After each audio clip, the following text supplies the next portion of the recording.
আসসালামু আলাইকুম। আগের দিন একটা ভিডিওতে আমি আপনাদেরকে দেখিয়েছিলাম যে আমি একটা নতুন খড় কাটার বটি কিনে এনেছিলাম। তো সেই বটিটাকে আজকে পুরো প্রিপেয়ার করে রেডি করার পদ্ধতি দেখাবো ইনশাল্লাহ এই ভিডিওর মাধ্যমে। তো চলুন শুরু করা যাক। তো সবার প্রথমে আমি একটা বাঁট রেডি করে নিলাম। বটিটা রেডি করতে অনেক দেরি হলো, কারণ বাঁটটা আমি মিল থেকে আনিয়েছিলাম স্পেশাল অর্ডার করে বাবলা কাঠের ওপর, কারণ বাবলা কাঠ অনেক শক্ত হয়, সেই জন্য একটু দেরি হয়ে গেল, কারণ আগের ভিডিও অনেক আগেই দিয়েছিলাম। তো যাক, সব কিছু পেয়ে গেছি এই হাতের কাছে, তো চলুন রেডি করা যাক। তো আমি প্রথমে বাঁটটাকে নিয়ে মেজারমেন্ট করে নিলাম, মডেলটা ঠিকঠাক জায়গায় বসিয়ে। তো বাবলার কাঠ যেহেতু অতিরিক্ত শক্ত, তো আমি সেইভাবে করতে পারছিলাম না। দেখুন অনেক পেরেশানি হচ্ছে। আমি অনেকভাবে নানাভাবে চেষ্টা করলাম বাঁটটাকে বসিয়ে ঠিকভাবে স্ক্রু দিয়ে টাইট করার, কিন্তু আমি পারছিলাম না কোনোভাবেই। এর কারণটা হচ্ছে স্ক্রুটা যেই পজিশনে দিতে লাগছে সেখানে ওপর থেকে হাতুড়ি মারার কোনো আমি জায়গা পাচ্ছি না। সেই জন্য সাপোর্ট না পাওয়ার জন্য হাতুড়ি মারতে পারছি না। আর কাঠটা যেহেতু অতিরিক্ত শক্ত, তা আস্তে করে হাতুড়ি দিয়ে ঠুকলে আপনার স্ক্রুটা যাচ্ছেও না ঠিকভাবে। তো এইটা একটা নানা সমস্যার মধ্যে আমি পড়েছিলাম। তো অনেকক্ষণ চেষ্টা করার পর আমি শেষ পর্যন্ত পারলামই না। তো কী করা যায় সেটা চিন্তা করতে করতে আমাকে বাড়ির লোক সাজেস্ট করলো যে এটা বোধহয় ড্রিল করে ফুটো করতে হবে, তারপরে স্ক্রুটা দিয়ে টাইট করতে হবে। তো আমিও সেটাই ঠিক ভাবলাম, তো কি করা যায়। তো আমি মনে মনে প্ল্যান করলাম যে এটাকে আমার বাড়িতে করা সম্ভব হবে না, তো আমাকে কাঠের দোকানেই নিয়ে যেতে হবে, যারা কাঠের কাজ করে। তো সেটা যখন মনে মনে চিন্তাই করলাম, তো আর দেরি করে লাভ নেই, তো যেই ভাবা সেই কাজ। তো আমি দেরি না করে তৎক্ষণাৎ চলে এলাম কাঠের দোকানে, এবং এটা আমার একটা ছোটোবেলাকার বন্ধু বটে, এখন কাঠের মিস্ত্রি। তো যাই হোক, তাকে দিলাম করতে। তো ওরা ওদের পদ্ধতি অনুযায়ী ঠিকভাবে মেজারমেন্ট করছে, দেখুন রুলে করে। এবং ওদের কাছে একটা আলাদা টুলস রয়েছে, যেটা দিয়ে ওরা সাপোর্ট নিয়ে ওই হাতুড়ি দিয়ে ওটা স্ক্রুটা ঠিকঠাকভাবে পিটিয়ে ঢুকে দিচ্ছে, তারপরে স্ক্রু ড্রাইভার দিয়ে টাইট করে দিচ্ছে।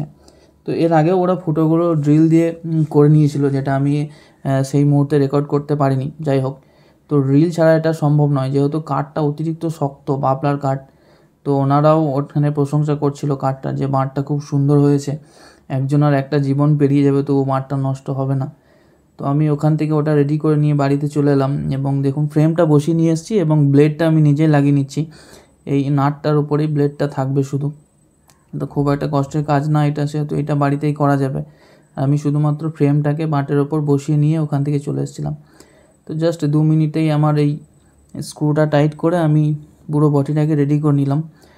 চমৎকার একটা মজবুত ধরনের বটি আমি তৈরি করতে পেরেছি, এবং আমি একটু নাড়িয়ে দেখে নিচ্ছি যে ঠিকঠাক হচ্ছে কি না।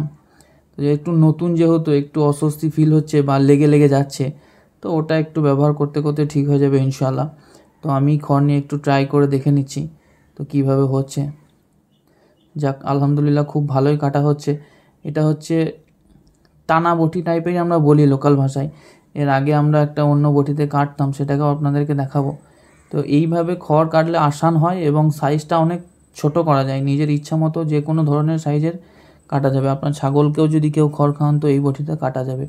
তো সময়ের সাথে সাথে নিজেকে পরিবর্তন যদি না করা যায়, তাহলে পিছনেই থেকে যাব। তো সেইভাবেই এই বটিটা একটু করা। আর আমি ওই বটিটাতে, যেই বটিটাতে আমার আবু ছানি কাটে, সেই বটিতে আমি কাটতে পারি না, একটা হাত কেটে যাওয়ার ভয় থাকে। চলুন আপনাদেরকে দেখাই। এই বটিটাতে আমরা আগে খড় কাটতাম, মানে আব্বু কাটে, আমি যেহেতু পারি না এইভাবে খড় কাটতে, তো আমি কাটি না। তো আমি ওই বটিটা আমার জন্যই তৈরি করলাম, যেন আমি কাটতে পারি। তো এই বটিটাতে দেখুন আপনারা কত প্রেশার লাগছে, দুটো হাত দিয়ে শরীরের সমস্ত বল প্রয়োগ করে এই বটিটাতে কাটতে হয়, তার তুলনায় ওটা অনেকটাই কম। এবং আপনারা দেখুন খড়ের সাইজ, এটা কত বড় বড় আর ওটা কত ছোট। এইটাতে আপনি চাইলেও ছোট করতে পারবেন না, কারণ একটা হাত কেটে যাওয়ার একটা রিস্ক থেকে যায়। তো সেই জন্যই ওই বটিটাতে করা আমার বেশি করে।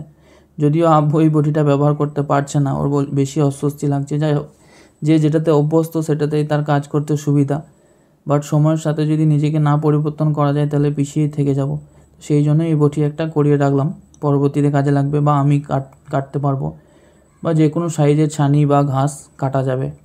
তো সেই হিসাবে যেহেতু নতুন বটি, আমি একটু তেল দিয়ে দিলাম, সুবিধা হবে কাজ করতে, সেই জন্য। যাই হোক, এই ছিল পুরো বটিটা রেডি করার পদ্ধতি। আজকের ভিডিও এই পর্যন্তই।